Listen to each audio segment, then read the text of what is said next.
This is a church plant that took place on Mother's Day of this year. So catch this video and Luke will join us in a moment.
Alderwood, it is good to see you, and it is really exciting to see what God has been doing over in Southeast Asia, where the humidity and the traffic is just like here, I'm sure, right? And so we are so thrilled about being here today. Can you repeat after me? This is just the beginning. I'm going to talk about more about that here in just a moment. But before we go, I have a family photo, and I have it up on the screen. And if you would grab your phone, you're allowed to do this in church. Go ahead. Get your phone out. Some of you don't believe me. Go ahead and reach into your bag or your phone, grab your phone, and take a picture of our picture. And the reason is because you might not stop by and get our 2-for-1 special on our family photos that I have today. You can get them. Now, when I have my daughter here, who is 8 years old, she thinks she's 17, but my 8-year-old daughter, Virginia, I've taught her that if she gives these away, she can convince people to give her $5 a photo as a fundraising tool, and it's been great. So if you click on that QR code, do it later, but when you click on the QR code, you can get right to my landing page, has all of our information, our socials, and any social media that you're on, we are on, as long as it's Instagram or Facebook. And so if you're in and connect with us that way, my email address is on there. You can sign up for our newsletters. The video that you just watched with Pastor JJ, who launched on Mother's Day, which is really incredible at 25 years old. His biggest problem that he was facing was finding a venue big enough. I'm like, that's a good problem to have, man. That's a really good problem to have.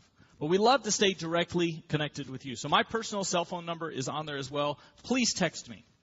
I promise I will not sell your information to China or India. India was paying more for a little bit. And it's not a fundraising strategy anymore. We did it for a little bit. And thank you for those of you who know that was a joke. Okay, I had a lady walk up to me, not at this church, and was like, you're the one who's been selling my... I'm like, no, okay.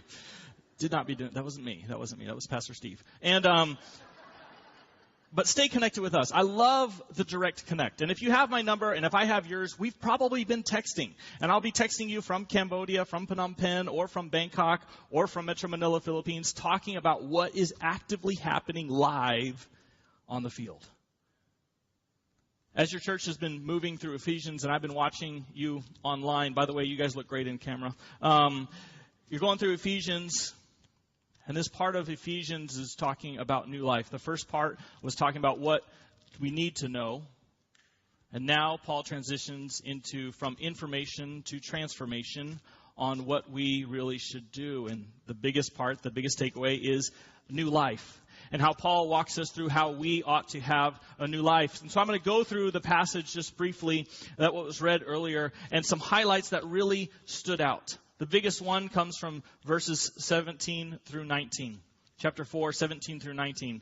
And it very clearly says that men and women who are led by the Spirit will leave the old patterns. They're going to leave their old habits, their old decision styles. They're going to leave their old life. Verses 20 and 21 walk into those who are filled and led by Christ and those who follow Christ, which, by the way, that was a term that Jesus used before Instagram got hold of it, to follow and subscribe, right? That was a Jesus term. To follow Christ's example will find and experience new life. You see this pattern of new life coming back again and again. Verses 23 and 24 says that new life comes with new attitudes. You guys remember the old some of you remember from the 1990s, the WWJD bracelets, right? They almost had a comeback that didn't work out too well. Lance Armstrong got them with the yellow Livestrong bands, right? But the WWJD bracelets that were very popular in the 90s, everybody was wearing them. Even people who were not believers would wear them because they thought it was cool. And that's back when I was in high school. That was a cool thing to do, was everybody would wear the WWJD bracelets. And with this new attitude, we should have a new attitude like Christ. So let me ask you this. In your life, think about one person in your life who is someone that is the most like Christ. Who is that person in your life? We all have that person in our life that is the most like Christ. And what is it about them that makes them the most like Christ? More than any other person you know. I guarantee you it's connected to this new life. One of the biggest ways in chapter 5, verse 2, Paul moves into instruction even further, and he says, we ought to walk in love as Christ does. Meaning, every decision, every attitude, whether we like our relatives or not. I mean, we're far away from Thanksgiving and Christmas, right? But whether when we see them and we like them or not, when we get around people who disagree with us or look at politics differently or look at relationships differently or look at values differently, they look at money differently, they look at everything differently. Education, everything is a point of contention, but they look at everything through the lens of love. To walk as Christ does, because that leads to a new life. And how we should be continually renewed in this new life with Christ. And verse 5, chapter 5, talks about a kingdom and those that will come and those that will not enter this kingdom. And I'm going to reference kingdoms. I'm going to reference the ultimate kingdom that God has been built up with a capital K, and then the kingdom of Thailand and the kingdom of Cambodia. But first, I have a couple stories of some people with new life, some friends of mine. Can I tell you these stories? These new stories. Friend of mine, first friend, is my friend Jeff. Jeff and I have been friends for a long time. We've been friends since high school. And Jeff and I continue to stay connected. In fact, we serve together continuously in ministry. One of Jeff's biggest areas of ministry right now is to help us find and buy and equip churches with sound equipment, like what you see on stage. Musical instruments, guitars, keyboards, drum sets, soundboards, the mics, the cables, the speakers, everything. He helps me find all these things. Because if I bought them, they'd all come from China and not a single one of them would work. And he found a great way to find great deals. And so that's how he helps. In fact, he was part of that video in launching our new church. But Jeff and I grew up around the same time. He's about 2 or 3 years younger than me. Way more hair than I have. But we grew up on different sides of the world at the exact same time.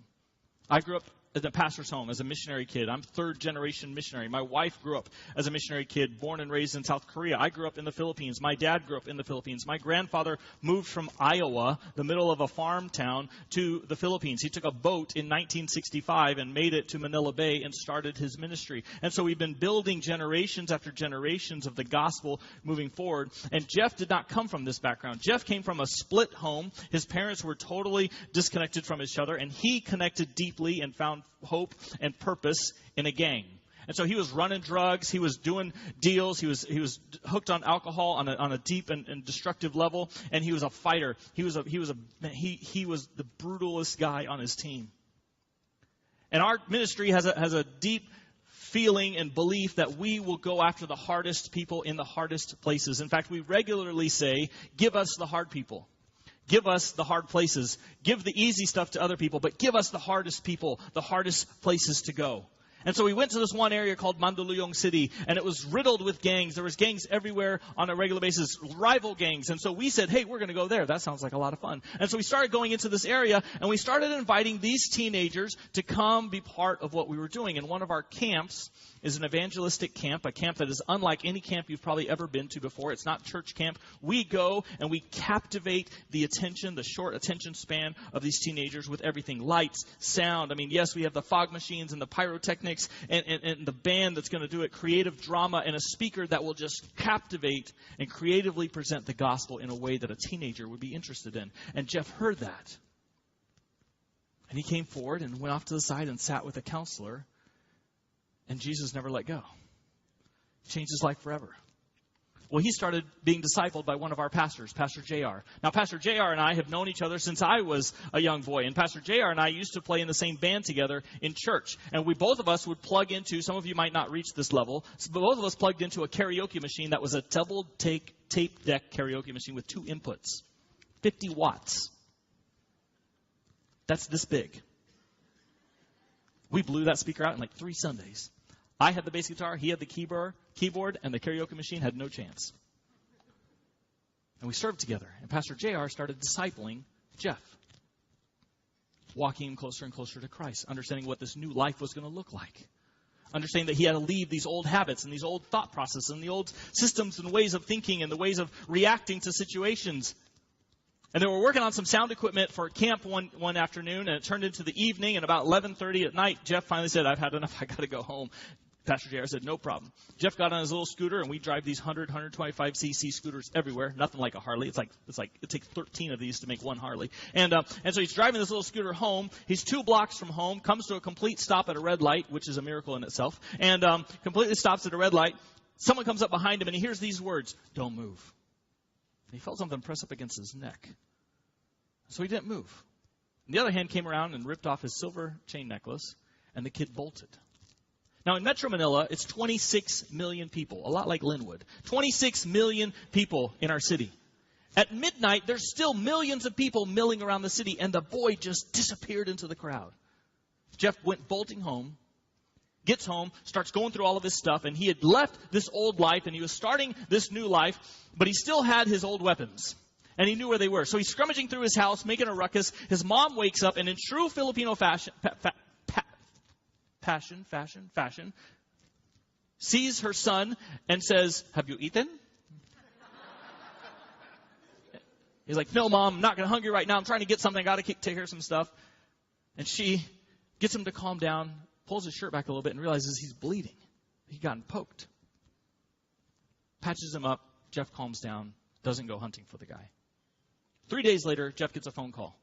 His cell phone rings, and it's his old kingpin, his old boss, his old gang boss.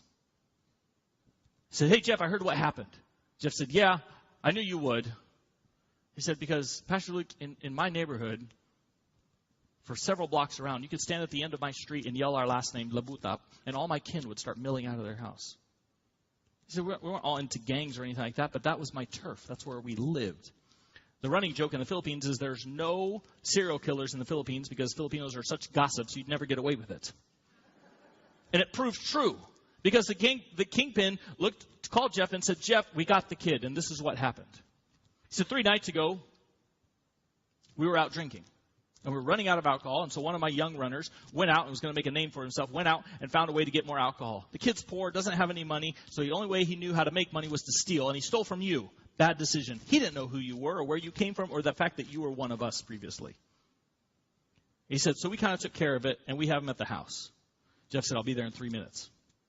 He remembered what side of the table he was sitting on, what color, what flavor ramen he was eating, what kind of shirt he was wearing. He said, I got on my scooter, and in the 3-minute drive it took him to get over there, he'd already determined how he was going to get vengeance, how he was going to get justice, how he was going to take it back out on this kid who stole from him and shamed him. And he walks in, and he's moving gangsters aside, and he's coming in, and here in the middle of the room, on a plastic chair, is this young man. And the gang had gotten to him first. He was completely destroyed.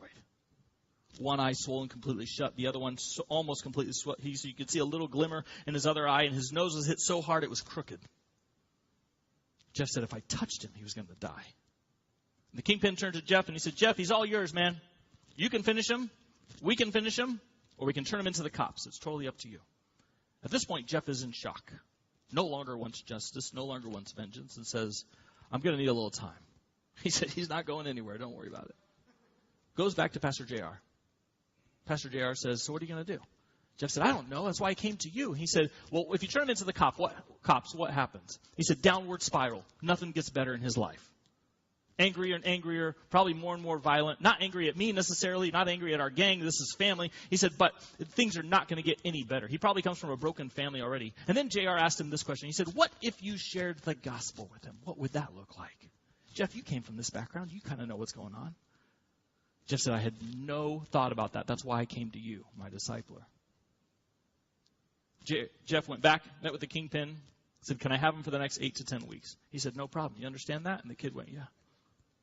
And over the next 8 to 10 weeks, Jeff met continually with this young man. It took him about 2 to 3 weeks to open up. I don't know if it was because of the swollenness of his jaw or the fact that he was just so hardened that he didn't want to open up and talk to Jeff about anything. And Jeff said, I understand where you're coming from because I was you.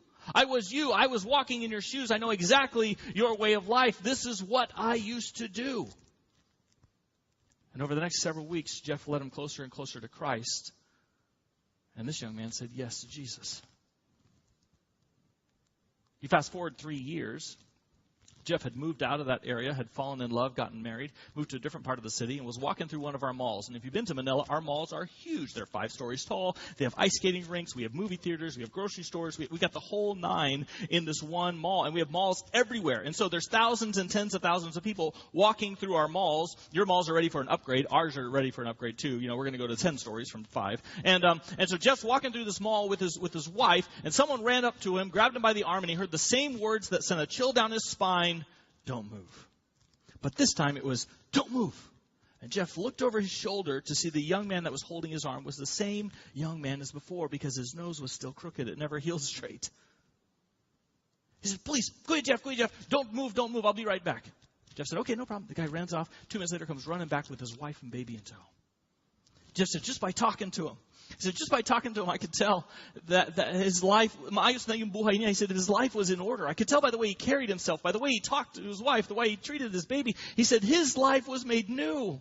He said it's amazing what discipleship will do in changing someone's life. Now I'm going to change countries from the Philippines to the Kingdom of Cambodia. You see, in the Kingdom of Cambodia, it's ruled by a king. Same in Thailand, ruled by a king. Which was very bizarre to me, going to a country that had a king. I thought that only happened in the Bible times and in the ancient medieval time. No, it's still a true thing. And your church sent a team to serve with our team in Phnom Penh, Cambodia in 2015. And what I love about that was that gave us the opportunity to serve that community. Our team wasn't quite as robust as it is now. We were just getting going. We were only 5 or 6 years into Cambodia at that point. We didn't have a big team full of translators and men and women who were serving at multiple different levels, and so we had to hire a translator. And so we hired a young lady who was a college-age student, a young lady named Shraiti. You can remember her name because it rhymes with bubble tea, okay? Shraiti. And Shraiti served with us. We hired her. She was one of our translators, and she served with us in 2015, right along your church and our church. And she translated for us medical terms. She translated for us the gospel as we were doing things. As a Buddhist girl, she didn't really care, but she just stood there and translated on a regular basis. And about day 3 or 4, she couldn't ignore the power of the gospel anymore and turned her life over to Christ and away from Buddha. The young lady that discipled Shraiti is a lady named Loreza Jimenez. Loreza is a Filipina from our ministry in the Philippines, was also saved at our camp. Discipled in the Philippines. Loreza is the first believer in her family generation. Shraiti is the first believer in her generation. Jeff is the first in his family. And Loreza gave her life up over to Christ and became a missionary and lives in Cambodia and discipled Shraiti. What's incredible also is that our first missionary that we sent to Cambodia from the Philippines, Pastor Francis Velasco, went over in 2009, planted a church. His church reached out into a community and found Panet. And Francis discipled and baptized Panet. About 3 years ago, Panet and Shraiti had been fallen in love and got married. Their whole generation is changing. You talk about new life. This is a whole new generation of believers. I was talking to Jeff in March. I said, Jeff, you're helping us with sound equipment. I would love for you to come to Bangkok. We're going to launch a new church in Bangkok this coming Easter. Will you come? Will you raise the $500 that it's going to take to get you over there? He said, no problem, Pastor Luke. I'm going to do my very best. He got to 300. I covered 2. We met in the middle. He gets over to Bangkok. He's helping us buy and source sound equipment. He's serving in the band. And as I get to Bangkok on Friday night, and I'm part of our launch team as we're launching a new church in Bangkok, our very first and very second church in Bangkok, Thailand, happened on Easter weekend, Saturday and Sunday. And these are one of the 6 churches that we've launched since October. We've launched 3 in the Philippines, 2 in Bangkok, and 1 in Phnom Penh. And I'm in Bangkok, and I go over there, and I see Jeff, and we're talking. And as the band gets up on stage, I recognize that there stands Shraiti and Panette, her husband. You see, Shraiti told me when I talked to her later, and Panette, I said, what are you guys doing here? They said, we brought 9 Cambodians with us up to Bangkok to help our church plant launch because this is all of our church. Everybody standing in front right now that's holding a microphone, Filipinos and Cambodians alike, all learned all of the songs in Thai. I don't know about your Thai. My Thai is terrible. And all the words are up in Thai. And these non-Thai speakers, these Cambodians and our Filipino team, all learned all the music in Thai so that they could serve the Thai community. That's a whole nother level of thinking. That's a whole nother level of service. At the launch of our churches in Bangkok on the 8th and the 9th, Alderwood, you had another level of involvement there. You might not even know about this. Several years ago, we launched our Thai Surge, which is to plant new churches in Bangkok. We have a businessman who said, we have facilities, you bring the church planters, let's meet together. We said, we will do that. So we're bringing church planters from the Philippines. The Thai businessmen are coming together, and we're using their facilities to plant churches all over Bangkok. And these are the first 2. Your part is that you helped fund all of the legal paperwork to allow us to officially start. If it wasn't for your church, we wouldn't have been able to do this. If it wasn't for your church, Shraiti would have never heard the gospel. This is why it's so important for you to come and join us on the other side of the world and to watch new life happen. Can I tell you what's happening next? This is our new initiative. It's called the Indian Ocean Initiative. On this map, there are 35 nations. Starting at the tip of South Africa, up the eastern seaboard, Tanzania, Kenya, Somalia, up to Yemen, Oman, Qatar, all the UAE, Iran, Pakistan, India, and back down into Southeast Asia, all the way to Australia. This represents 35 countries, 2 billion people. Most of them Hindu, Muslim, and Buddhist. Most of them will not allow your and my passport just to walk in at any time of day. So we're sending Filipinos. We're sending Thais. We're going to send Cambodians because they are reaching sister nations. And it's a different culture. It's a different language. But our goal is to go and build new kingdoms. The kingdom of God in these kingdoms. So we're not going in usually as church planners. We're usually going in as educators, as architects, as engineers, as call center, entrepreneurs. I mean, we want to find new ways to get in and flood these cities with the gospel so it changes the whole political, social, and spiritual atmosphere of the entire nation. This is what God is doing next. And we're going to be sending nations out to reach them. You see, I believe that God only gives us a brief amount of time on this earth, and it's our job to make the most of it. We've all been given the same amount of time in our life to serve God's purpose, to fulfill God's purpose in our life. And I also believe that we've been placed at the helm of stewardship. We all steward things in our life. We steward our relationships. If we're parents, we steward our parenthood to our children. If you're in a relationship, you steward that relationship with your spouse or your loved ones. As grandparents, you steward your grandchildren. You steward your finances. You steward your work life. You steward your freedom. You steward all these things. We are at the helm of stewardship. And God has given us that freedom to be at the helm. And it's our job to make the most of it. So I would challenge you to join us. Join us in 1, 2, or all 3 of these next areas. Number 1, I want you to come with us physically. Join us in reaching our Indian Ocean Initiative, the next 35 nations. In the spring, you're coming on a trip. Not all of you, but most of you are going to come on a trip to the Philippines or to Cambodia as we set up the details. Come and meet Jeff. Jeff and I were just messaging just recently. Shraiti and Panette are personal friends of mine. These are real people, real lives. I want to introduce you to my friends to see what is really happening over there. So join us. The second level is prayerfully. I really want you to be praying with us.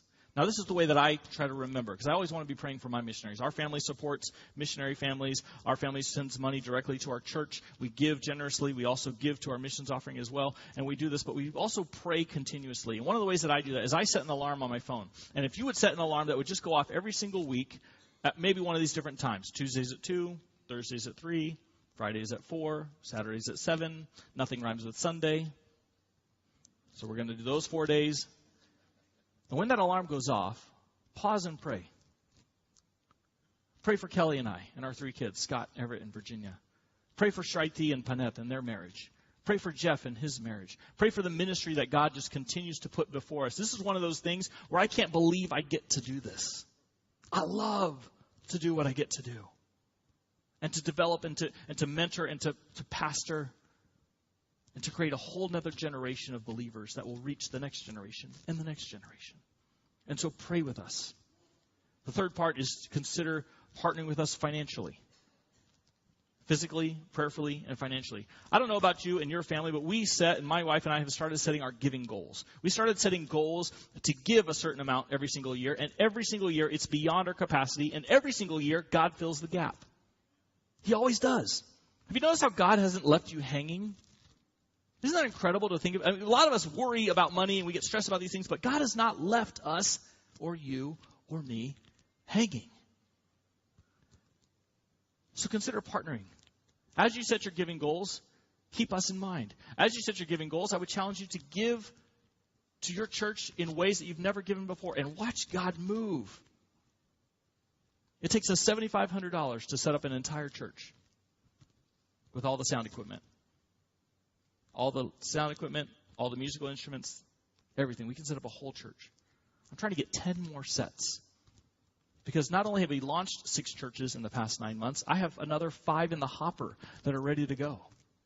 5 more men and their teams that are developing and incubating and reaching into their communities to plant churches. Some of them are in Bangkok, some of them are in Cambodia, and some of them are in the Philippines. We're going to reach the next generation. Physically, prayerfully, and financially. And I want to end on this statement. I want you to really dwell on this and think about this. Maybe God, just maybe God has given you supposedly an ordinary job, or you go to an ordinary school so that you can answer an extraordinary call. You see, you put our ordinary and God together and it becomes extraordinary. To live an incredible life serving Him. And serving Him as a powerful volunteer, or as a servant leader, or as a pastor, or as a giver, or join us and become a missionary, as a teacher, as a developer, as a designer, as a doctor, as a lawyer, as an engineer, as an architect, as a realtor. I mean, God wants and is going to use your life. And maybe this is just the beginning of the next chapter that God is writing in your story. So I would challenge you to do this. Answer His call. When it comes up again and again in your life group, when it comes up again and again in your personal life, as you're reading your own Bible and you're praying and communicating and resonating with this Holy Spirit, answer His call to serve God. And don't serve God next week, but serve God's purpose today. And let it build on a generation and generation. Imagine what your life could do, what you could accomplish if we gave it all over to Christ and said, it's all yours, God. Do everything you can with me to the fullest of my ability. Alderwood, you continue to be a huge blessing to us as our family and our ministry. We can't thank you enough. God bless you. Thank you, Luke. Can we thank Luke for being with us this morning?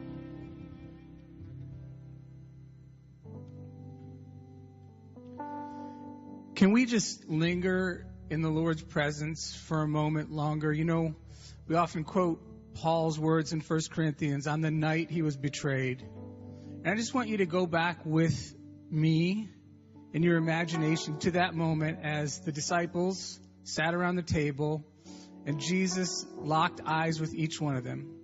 And right now, just spend a moment and know that Jesus locks eyes and sees you, and sees not only you, but sees your heart.